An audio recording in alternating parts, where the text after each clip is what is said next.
Boa tarde, o meu nome é Daniel Carvalho, sou fisioterapeuta e sou prestador de serviços nas piscinas municipais de Santiago do Cacém. Hoje venho-vos falar de um problema de saúde que afeta muitos portugueses, que se chama acidente vascular cerebral, e sobre a importância da prevenção do mesmo. Antes de mais, gostava de estabelecer aqui alguns objetivos para esta apresentação, para vocês perceberem, primeiro, o que é o AVC, compreender de que forma é que ele afeta a nossa população, perceber os fatores de risco que conduzem ao AVC, compreenderem as consequências, as sequelas dos mesmos e entenderem a importância da prevenção do AVC. Pronto, o que é o AVC? É um síndrome neurológico de instalação rápida caracterizada por sintomas e sinais focais devido à perda de função cerebral de causa vascular, com duração superior a 24 horas ou levando à morte. Já vos vou explicar estes sinais, mas isto é o que vocês têm de retirar da definição da AVC.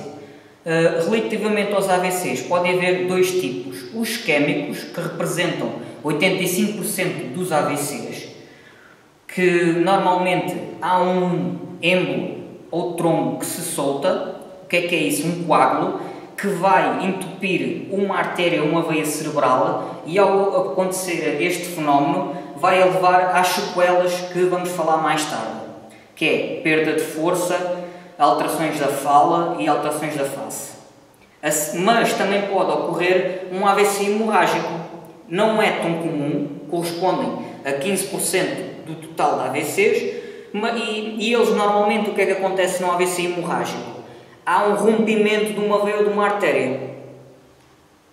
O AVC é uma emergência médica e normalmente os sinais focais que nós falamos e que se instalam são alterações ao nível da face. A face fica alterada, como se diz, a pessoa fica com a boca ao lado, é uma alteração da simetria da face. Há alterações da fala, a pessoa pode deixar de falar ou começar a não conseguir articular as palavras, e pode haver uma perda de força. Normalmente a perda de força é no braço, mas também pode ocorrer na perna. Estes três sinais são os 3 Fs, e quando vocês estão perante estes 3 sinais é uma emergência médica. Devem ligar imediatamente ao 112, porque quanto mais cedo a pessoa estiver no hospital, mais rapidamente ela vai ser intervencionada e se vai tratar este quadro, e para além de evitarmos a morte, minimizamos as sequelas decorrentes do AVC. E vejam bem este slide, nunca se esqueçam, porque este é um slide mais importante desta apresentação. Pronto, alguns dados relevantes relativamente ao AVC é que em Portugal é a primeira causa de morte e incapacidade. Prevê-se a nível mundial que haja um aumento de 34% dos AVCs até 2035, mas ao invés daquilo que é previsto a nível mundial, em Portugal até vai havendo menos mortalidade. Contudo, os sobreviventes da AVC ficam com sequelas permanentes. Relativamente aos fatores de risco, gostava que primeiro percebessem o que é um fator de risco em saúde, que são todas as situações que aumentam a probabilidade de ocorrência de uma determinada doença ou condição. No caso do AVC, também existem fatores de risco, que podem ser não modificáveis, que são intrínsecos a nós, ou fatores de risco modificáveis que nós podemos conseguir alterar por várias estratégias. Os fatores de risco não modificáveis, vamos destacar logo a idade. Quanto maior a idade, maior vai ser o risco de nós contrairmos um AVC. E este fator aumenta tanto nos homens como nas mulheres. Outro fator é o histórico familiar. Se nós tivermos pai, mãe, avô, irmãos que tenham tido um AVC antes dos 65 anos, o nosso risco é mais elevado. Relativamente ao género, o AVC é mais prevalente, há mais AVCs entre as mulheres e a mortalidade também é maior. Outro fator não modificável é quando nós já sofremos um AVC ou um acidente isquémico transitório, que chamam AIT. O que é isso? É aqueles acidentes isquémicos que não deixam sequelas e que não duram menos de 24 horas. Ou um ataque cardíaco, nós temos um risco aumentado. Ou seja, ter sofrido um AVC, ter sofrido um AIT ou um ataque cardíaco, isto aumenta-nos determinantemente o risco de podermos vir a sofrer um futuro AVC. Quanto aos fatores modificáveis, eu vou falar de uma maneira mais geral e depois falamos mais à frente na prevenção deles. Pronto, hipertensão arterial é um fator de risco que devemos controlar. Devemos prever e controlar. A hipercolesterolemia, o colesterol elevado, principalmente o LDL, também é um fator de risco que nós devemos controlar. A fibrilhação auricular, que é uma arritmia cardíaca, também é controlável se nós formos seguidos pela parte médica. Fumar ou ingerir bebidas alcoólicas em grande quantidade também é outro fator que nós podemos modificar na nossa vida se temos esses fatores de risco. Diabetes mellitus, prevenir e controlar, como a hipertensão e os outros que já falámos atrás. O excesso de peso aqui também, se nós estamos a entrar se nós já apresentamos excesso de peso, aí devemos ter uma alimentação mais equilibrada e ter atividade física que nos levem a controlar o peso e o índice de massa corporal. E, para além disso, o sedentarismo. Uma pessoa sedentária, para além do excesso de peso e todos os outros, para além de tudo o que já se falou, vai estar a ser exposto a todos os fatores de risco que falámos anteriormente. Quanto às consequências do AVC, são variadas e estão maioritariamente associadas às áreas do cérebro lesadas. Vou-vos só falar assim por alto. Normalmente o movimento está associado ao lobo frontal, a sensibilidade ao lobo parietal, a visão ao lobo occipital e o paladar e a audição ao lobo temporal. Para além de outras áreas que também são importantes aqui e que nós podíamos estar a falar. Mas aquilo que eu quero que vocês compreendam é que cada área do cérebro que é lesada normalmente corresponde a uma lesão, mas também pode estar associada a outras áreas que depois tenham sintomas semelhantes. Mas normalmente a área lesada vai dar os sintomas que a pessoa, as sequelas que a pessoa apresenta. Normalmente, nem sempre é assim. Relativamente às consequências, vamos destacar as alterações cognitivas, como alterações da memória, alterações da concentração, desmotivação, déficit de concentração, a fraqueza muscular, perda de destreza manual e a fadiga, e as alterações sensoriais também se apresentam. Quando temos as alterações da força muscular, normalmente apresenta-se mais de um lado do corpo do que do outro. Contudo, também pode acontecer fraqueza dos dois lados. Normalmente nós falamos de uma hemiparésia ou de uma hemiplegia.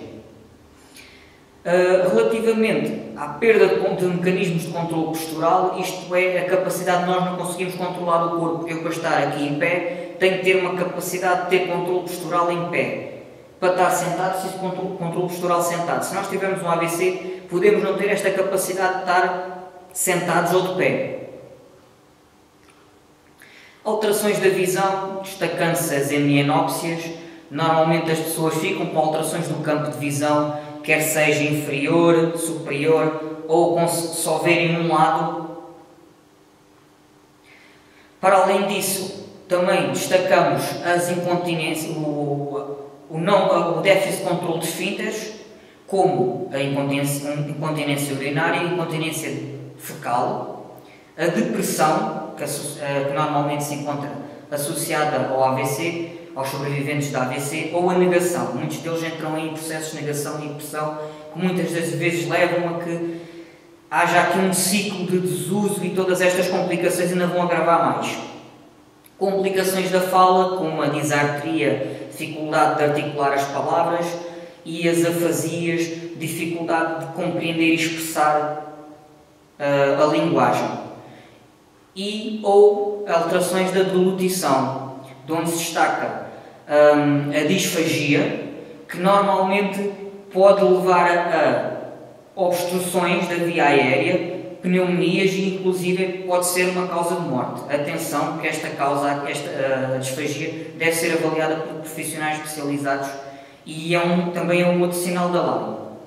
Relativamente a outras consequências do AVC, vamos aqui falar da dificuldade e incapacidade em realizar as atividades da vida diária, sejam elas o vestir, despir, o ir à casa de banho, o comer, realizar as transferências, marcha, subir e descer de escadas, entre outras. Podia enumerar atividades da vida diária, tudo aquilo que nós fazemos durante o dia-a-dia é uma atividade da vida diária. Pronto, agora vamos entrar numa parte importantíssima desta apresentação, que é a prevenção. Já percebemos o que é o AVC, o impacto na sociedade e os fatores de risco e as sequelas. Mas mais importante do que isso é nós prevenirmos o AVC. Como é que conseguimos prevenir o AVC? A prevenção é a maior arma para prevenir. E conseguimos prevenir de várias formas. Através de uma alimentação equilibrada, rica em frutas, vegetais, frutos secos e pobre em gorduras saturadas. Através de cessar hábitos tabágicos e alcoólicos, porque está descrito que estes hábitos levam a um aumento do risco de sofrer AVCs. O controle da hipertensão arterial. Devemos ter um bom controle da tensão arterial quando estamos perante a hipertensão, ter valores de pressão sistólica abaixo dos 140 mm de mercúrio e uma pressão diastólica abaixo dos 90 mm de mercúrio, assim como a glicemia capilar, no caso da diabetes, deve estar também controlada e estar em valores aceitáveis e mantidos entre os 70 e os 110. Mais coisas importantes: controlar a fibrilação auricular.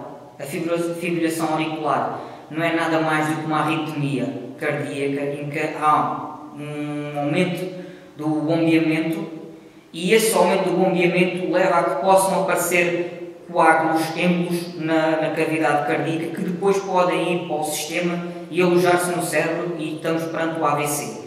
Importante controlar este fator através da medicação anticoagulante. Isso aí, no caso da fibrilação, tem que se dirigir ao vosso médico de família, à parte médica, e esse bom controle vai sempre levar a esta minimização do risco de AVC. Para além disso, o controle da obesidade é recomendado e nós podemos controlá-lo não só através de uma boa alimentação, mas também através da atividade física regular. Nós sabemos que a prevenção antes do AVC deve ser feita através de hábitos de atividade física regulares e diários. Quer sejam caminhadas, quer seja através de hidroginástica, hidroterapia, através de uma atividade que se enquadra nas capacidades e nas capacidades físicas e na condição clínica de cada um de vós. A atividade física regular após o AVC também é recomendada e está estudado que deve ser feita durante meia hora por dia. Vou agora falar-vos aqui um bocadinho da hidroterapia, não só nos utentes que já sofreram um AVC ligeiro e que têm capacidade para frequentar atividades como hidroterapia, mas também em outros utentes que já tenham algumas patologias como a hipertensão arterial, os diabetes mellitus, dislipidemia, hipercolesterolemia ou mesmo a fibrilação auricular controlada, todas controladas e que possam vir até nós e conseguirem estar numa aula de baixa intensidade e em que todos os exercícios são controlados por nós. Este tipo de atividades são determinantes e essenciais para prevenir o AVC, quer seja antes, quer seja depois de nós já termos sofrido o AVC. É importante que tirem daqui uma lição e que comecem a ter hábitos de vida mais saudáveis durante o vosso dia-a-dia.